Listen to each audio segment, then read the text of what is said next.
What's up, man? What's goody, what's goody? I'm excited to do this. Let's get into it, man. These pants. Well, I must say, I'm liking the drip. Oh yeah, I'm liking the drip era of Breezye. We'll definitely get into that in today's conversation. I would say that I am very excited to do this. I'm so glad that you asked for me to do this and interview and ask you these questions. I guess for me, it's so many things that I think people already kind of know you for. But I think what I think is important is starting off from your early days, just talking about where you're from. I know you're from Memphis, but talking a little bit about how Memphis, growing up in Memphis, how those early stages kind of tie into where you are today. Talk a little bit about that. What role does Memphis play in your life and your early development and just defining who you are as a person? I grew up listening to the radio stations, K97, High 107, and I used to hear the DJs, DJing. I used to go to, when I got to high school, I was going to parties, so like, that was very influential on me. I can remember going to some high school parties, specifically Lil Wook or Curtis Givens, as most people know him, and Lil Larry used to throw like high school parties. And I remember they used to do this Friday night, it was called Club 2001. And I just remember we used to be in there like turnt and just the energy. And I would sometimes stand back and be like, I want to make people feel like that. Like this energy, like that, like you're not really thinking about anything outside of this right now. You're just in the moment, like enjoying life. And so I was like, I want to do that. I want to make people feel like that with music. And I was already into music a lot, but I was more so into like the Memphis side of music, if that makes sense. So like, I would definitely say it was influential on my come up for sure. So you talked a little bit about DJ. Can you talk about what was your first system? How did you come, at what age did you start DJing? Where did you get it? Talk a little bit about that process. Like, where did you start? Did you ask your mom, like, hey, could you buy me this? Like, oh, yeah. So I'm aging myself. Back in the day, DJs were DJing on turntables, using vinyl records and DJing on turntables. Like now we, have programs like Serato, but back then we didn't. We had, turntables. But yeah, I remember telling my moms that I wanted to DJ and I wanted to get turntables, and she was like, I'm not finna do it. What are you talking about? Actually, everybody was like that. When I even told my friends, like, I wanted to DJ, they was like, you can't DJ. Like, what are you talking about? Like, that was everybody's kind of like response. But I saved up enough money to get some turntables. But eventually, you know what I'm saying, of course, I got into the game. I started to connect with DJs that were kind of already doing stuff in the city. And so that, of course, they shared game with me or whatever. So that's when I learned the difference between belt drive, direct drive. And so like I kind of started to up my equipment. But yeah. Okay. Well, yeah, I would like to fast forward just a little bit. So, that was good to just know about just your introduction to, just creativity. But I'd love to just kind of go through all of the things that helped identify you as a multi-hyphenate creative. So photography, graphic design, video, and so much more. I think just kind of locked in with visual representation, art, creativity, and of course music. That's my introduction to you, taking it all the way back to Murfreesboro and Nashville. And I guess talk a little bit about your transition from Memphis to the Murfreesboro, Nashville area, and how you evolve into having all of these multi-hyphenate attributes to your creative process. For sure. So I went to school at MTSU. So that was my move from Memphis to like the Middle Tennessee area. So MTSU, Middle Tennessee State University, was in Murfreesboro, about 30 minutes outside of Nashville. And yeah, I remember coming there, and in my head, all you needed to do was just like make some flyers, get a venue, and tell people this is an event. I linked up with this guy and we kind of threw some parties together and they were horrible. Like nobody came to them, nobody knew me or whatever. But then I learned like, oh, you people need to know who you are. Like, you just can't come up and throw some stuff or whatever. And I'm very introverted, and so like I never noticed. I would go to school and go to the crib. You know what I'm saying? So I didn't hang out on campus. I didn't really. My friends were kind of my roommates, and I had an older cousin that went there. So like when I would hang out, I would pretty much hang out with him and his friends. So, but when I got the idea, like, okay, people got to know you. So I started to hang out in the KUC or the UC, University Center. And I started to make these little mixtapes. And so I was like, all right, I'm gonna make these mixtapes and I'm gonna give them to the Greeks because I want to DJ the Greek parties. I feel like that'll be my way of like people getting to know me. And so I did that, made the mixtapes, got some bookings, DJing for the Greeks, and of course that turned into me like DJing like all the parties, like on campus. From there, people kind of knew who I was, and so I was like, all right, I'm gonna try to throw something now. And so I threw my first event. It was a birthday party, and I did I think the clicker had like 377 people, and so this is how I met Gary, or Lil Gary.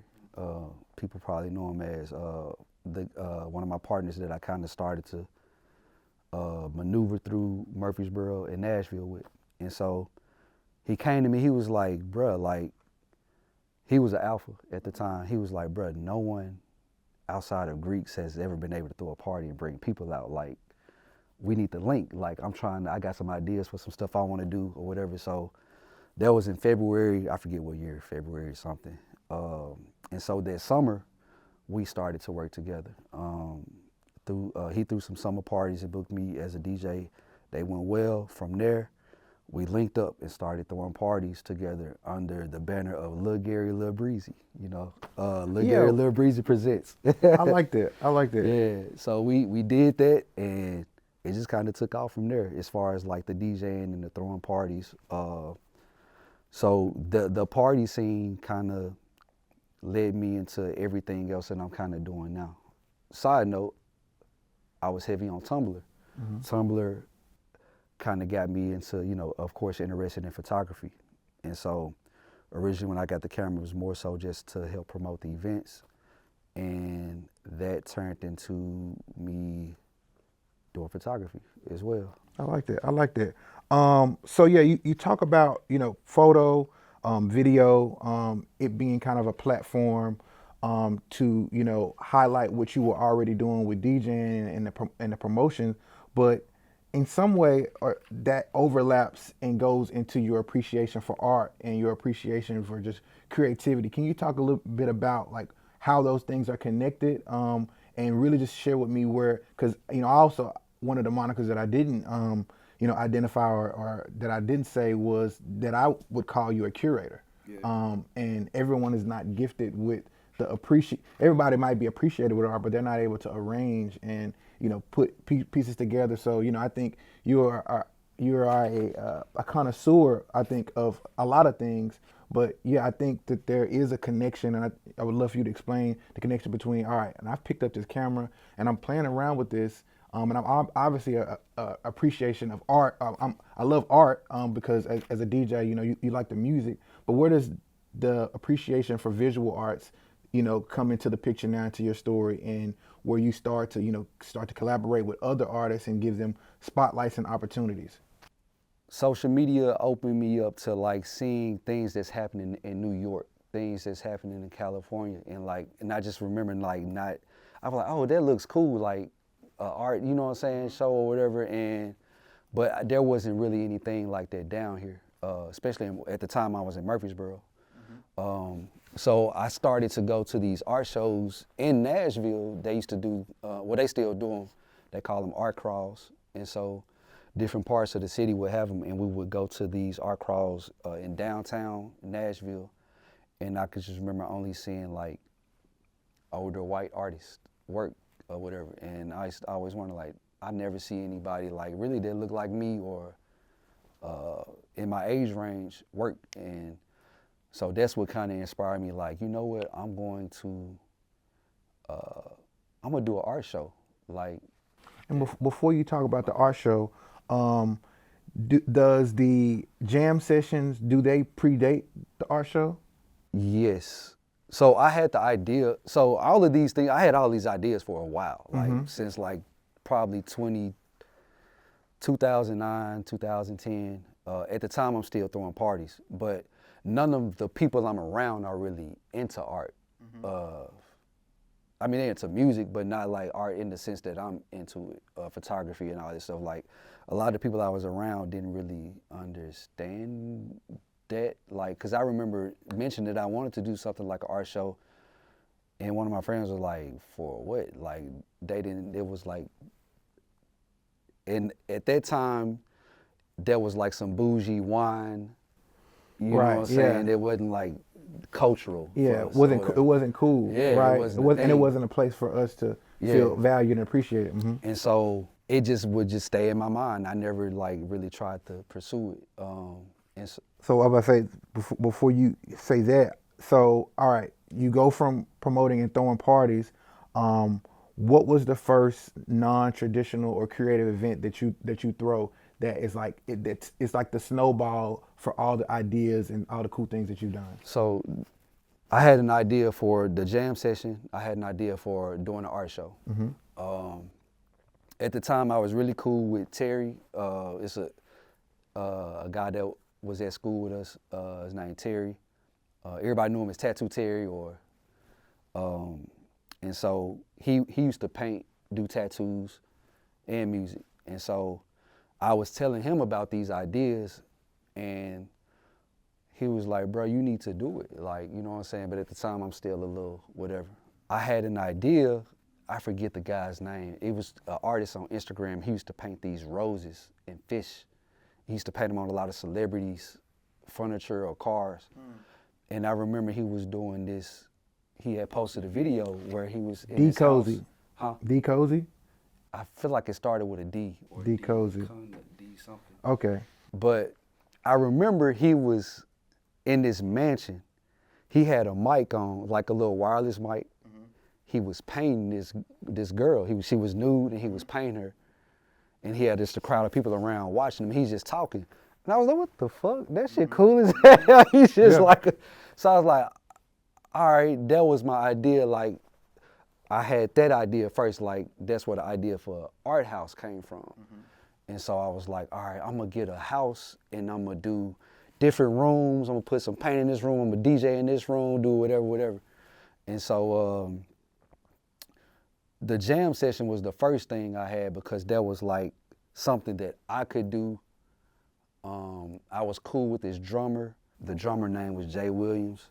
We linked together and did, and that was like the first jam session. And I wasn't sure how people, because usually I had been used to DJing parties, and so of course people in the party turned to whatever, but for this particular event, like it was more of like a show, like people were just standing in front of the stage watching us. And I wasn't really playing like your traditional club turn-up music.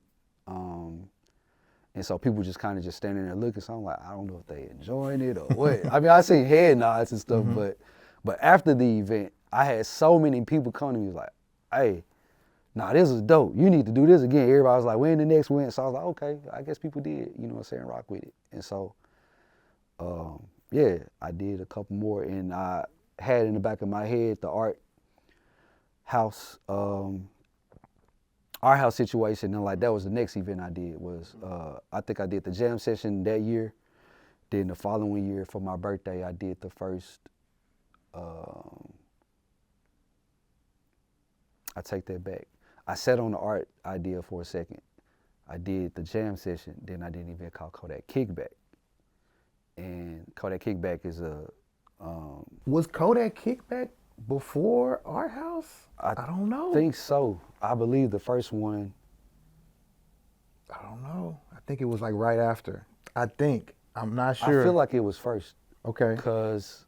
And that's crazy. You got so many events that we're like, I can't remember which one was first, but one of the two was first because each one of them I kicked off on my birthday.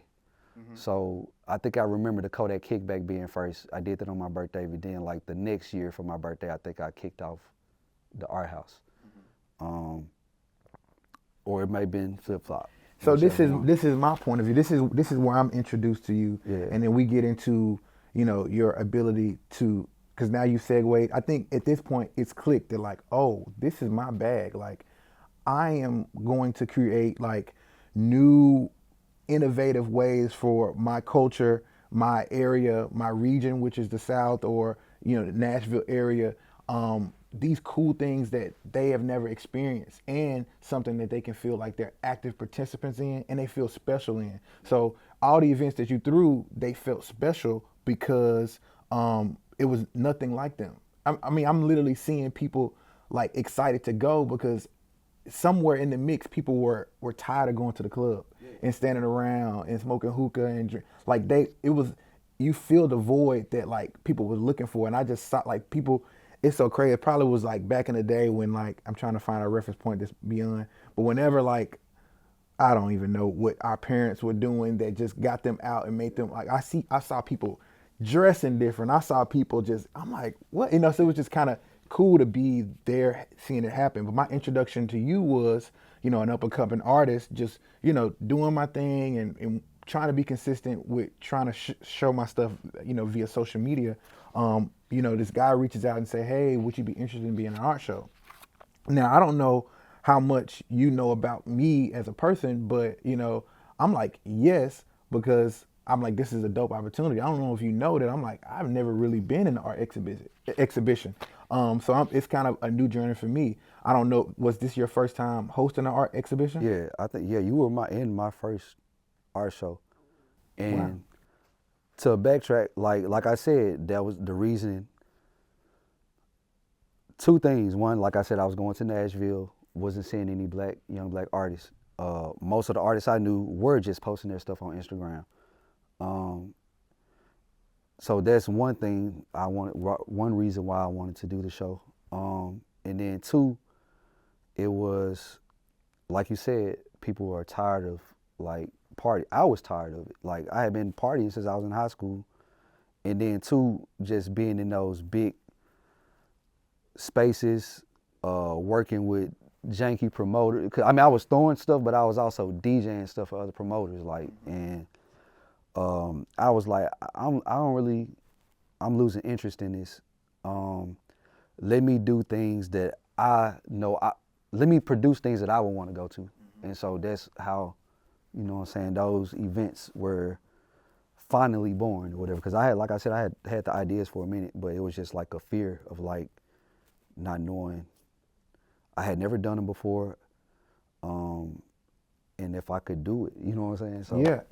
But I just think that confidence in trusting yourself, and of course you talked about the people that were in your life that kind of helped put the battery in your back to like just go after these things that may have not been done before, or things that you've not done before. I think that is where I think it clicked for you. And from your time period, from you being in Murfreesboro, in Nashville, just crafting those things, I think you've established a certain brand. You've established like, all right, when Breezye's doing something, he's doing something that no one has ever done, and it's like an event to be intentional about. And I think all of it is a credit to you, just in, I call you a mastermind, I call you an architect, because you are very intentional on like, and I didn't know that, I learned this today. You were like, man, like, I had all these ideas lined up in my head. I just needed to find the time and space and the opportunity to execute all of them. And so, yeah, we talked a little bit about our house, but then we talked about Kodak Kickback, right? Where I think for me, that was like the art house was your love letter to visual artists and artists that had stuff that could hang on walls. But I think the Kodak Kickback was like your love letter to the photographers and the videographers, and giving them opportunities to like highlight things, but also to people who, like I said, just being innovative of like, all right, parties are dead, clubs are dead, but people like taking pictures. Like, we're in this social media era, come to this event. There's beverages, there's drinks, there's catering, there's food, and you also are able to hang out with your friends and it's documented. So now you're a part of this like live art. Like there's installations in their background. Can you talk a little bit about what inspired the Kodak kickbacks? All of these things, like I said, are kind of together. In my head, it was like, all right, because I had the idea for VSNR forever too. To me, it was platforms. So like if I could take the things that I was into, art, music, and photography, and give these platforms to other people that do this. So the photographers can get with the community that they're in through the Kodak Kickback. The artists can get with the community that they're with through the art house. The music people, DJs and musicians or singers can get into the connection with the community through the jam session. So like those were all platforms to me to elevate the culture that I wanted to see, if that makes sense. Yeah. I like Oh, Kodak Kickback, my bad. Yeah. Kodak Kick. Well, yeah, that's how Kodak Kickback kind of came across. Because remember I told you about that when I first saw the dude painting. So to me, all of that stuff was going to be one event, but I broke them down into individual events, and they could still serve as platforms for, you know what I'm saying, the respective artists. Okay, I like that. So now you are doing this thing now that it's like, all right, you know, Breezye's doing these events, and of course, alongside still DJing, doing parties, doing events. So you are showing how multifaceted you are. But you mentioned VSNR. All of these events and things are the skeleton and the foundation of VSNR, right? So could you talk a little bit about what VSNR, how it started, for those who don't know, what does that mean? And then just talk a little bit about just the brainchild behind VSNR and the goals and intentions behind VSNR. So VSNR is short for visionary. And a visionary to me is just like an artist or creative. Anybody that has a vision in their head that they can bring to life in this reality that other people can interact with. And the V stands for visual art, the S lifestyle, and nightlife, and the R for rhymes, which is music. So I feel like that's all the things that we kind of consume in the culture. So if I could have a platform that highlights all of this, then VSNR is it. I wanted to do a magazine. So it's like, all right, we don't have any, all the major publications are on big cities or are in big cities or on the coast. You know what I'm saying? When you think about your complexes, the double XLs, you know, they LA, New York.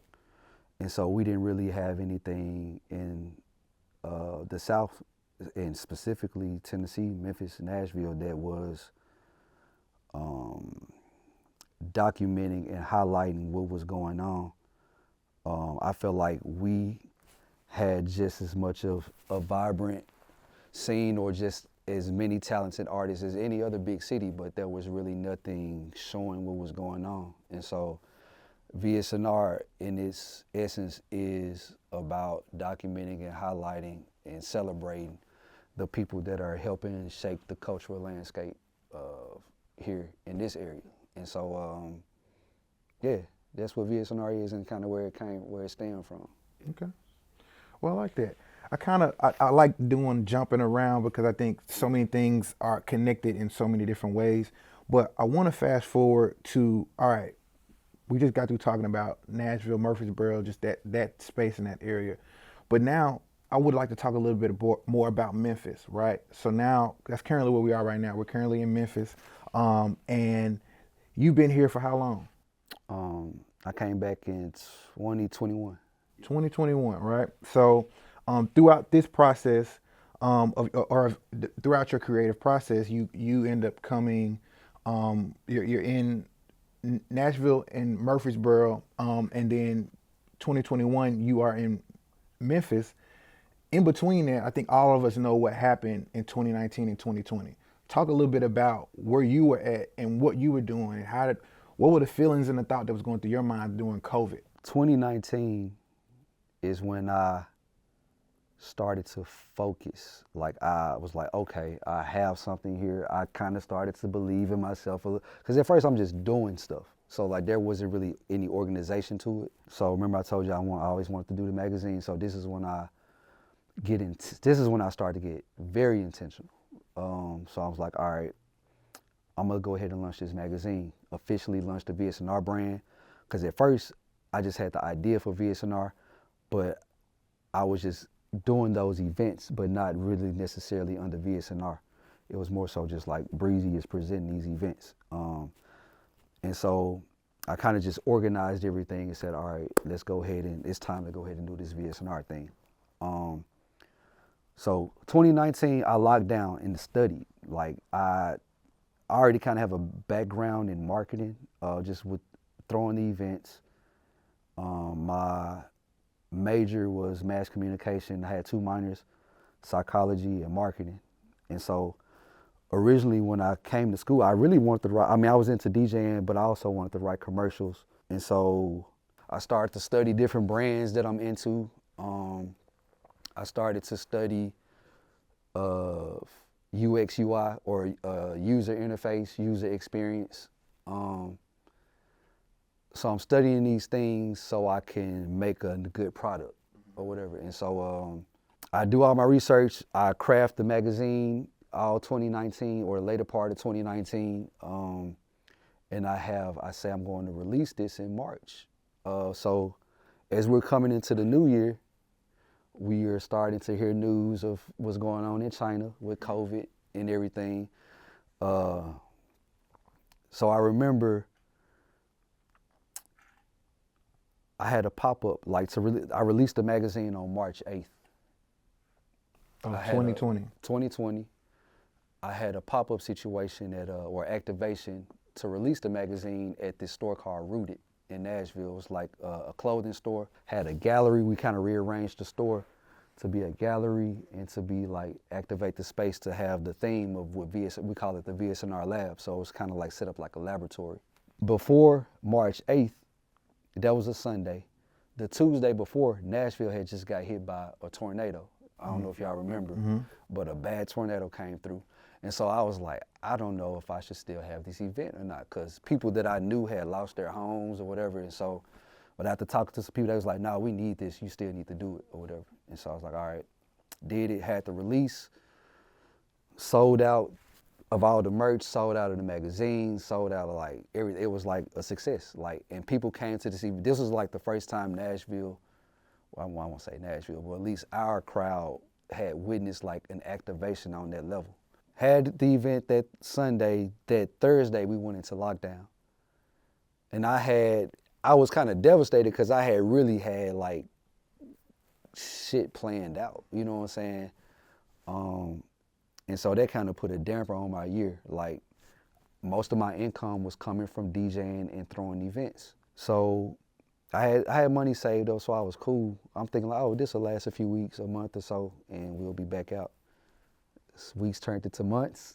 And so by the time the end of the year rolled around, like I hadn't really made any money. I was running low on my funds. Like to the time like November got here, I couldn't pay rent. And so I just remember that December, I didn't even come home for Christmas. I was just depressed.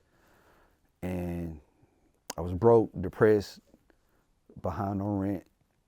And I remember like, just like giving myself a pep talk, like, bro, what's wrong with you? You need to pick yourself up and figure this shit out. You know how to make money. You got all these talents. Like, don't just rely on the events. Like, so that's what pushed me into picking the camera. I had never really put the camera down, but I was only using it for when I had to use it for promotional stuff, marketing for the brand. And so I was like, all right, I'm going to, at the top of the year, I'm gonna do a special. I'm going to start to use, this is when I started to utilize my stories. Like, I'm just gonna create content that makes people wanna work with me, and I'm gonna run this special. So like, January gets here, I was running a special for like $150 shoots. I ran it up. Like, by the time, cause by February, I was like 4 months in February, I talked to my landlord, talked to him. I was like, give me to February. I'm gonna have all my back rent. So I ran them specials up and was able to pay my back rent. At the time, I had roommates. We weren't under a lease. Of my roommate had got a job in Memphis, and my other roommate was getting ready to move in with her girl or something. And so I was like, all right, I can't pay for this house by myself right now.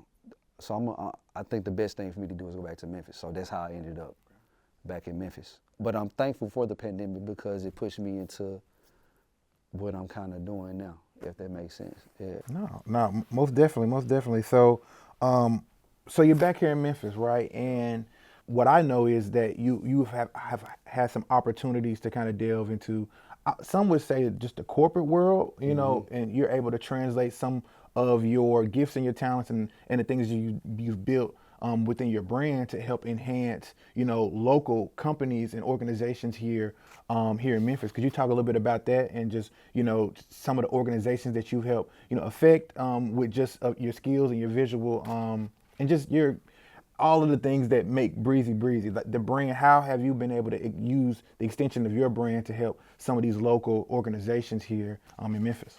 Yeah. I came to Memphis with the same mindset I left Nashville with. I was like, I'm going to produce content that makes people want to work with me.